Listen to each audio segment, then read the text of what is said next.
So hello guys, in this video I will show you how to use the FortiConverter applications to convert the checkpoint or any other firewall configuration to the FortiGate firewall configuration. So you can see once you open the FortiConverter application, it will convert to the command prompt, and after it will direct to the FortiConverter to the browser. So you can see that my FortiConverter converter version is 7.4.0. So you can see in the device details, in the license you can see your hardware ID.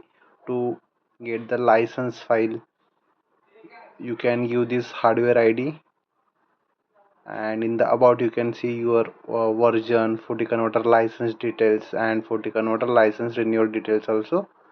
So after that I will go to the new folder to create to migrate the checkpoint to FortiGate firewall configuration. So give the name to the checkpoint, then press OK, and after that I will open that folder, and then just you need to click on the new conversion. So in the name I will give, you can see there is lots of firewall, Fortinet, checkpoint, Cisco, Juniper, Palo Alto, Sophos, Ivanti, Zscaler. So just I will give the name checkpoint to FortiGate 900G series. Model for the checkpoint, provider 1, smart center, VSX. What exact model you have, I will select VSX, and after that press OK. So you can see there is the name options, vendor options, and model, and after that just you need to see the output options. So output options you will select FortiGate, it is FortiGate firewall, and what is your FortiGate firewall version, 7.2, 7.4, 7.6,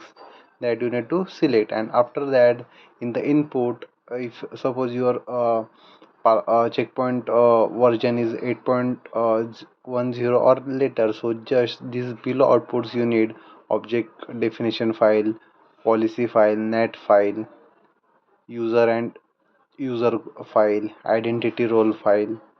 So this file just you need to require to convert the configurations. In the target device I will select 900G, as I have 900G series device, and then just you need to go to the these options, conversion options. You can see discard unreferenced firewall objects. So these options as per your requirement you can enable or disable, and in the policy index starting from you can select 1000 or what you have requirement, and in the enable central net merge you can enable central net or disable the central net. So you can set up this setting as per your requirement. So this is the FortiConverter, very user friendly to use to convert the any firewall migration. So guys, if you like this video, please subscribe to my channel.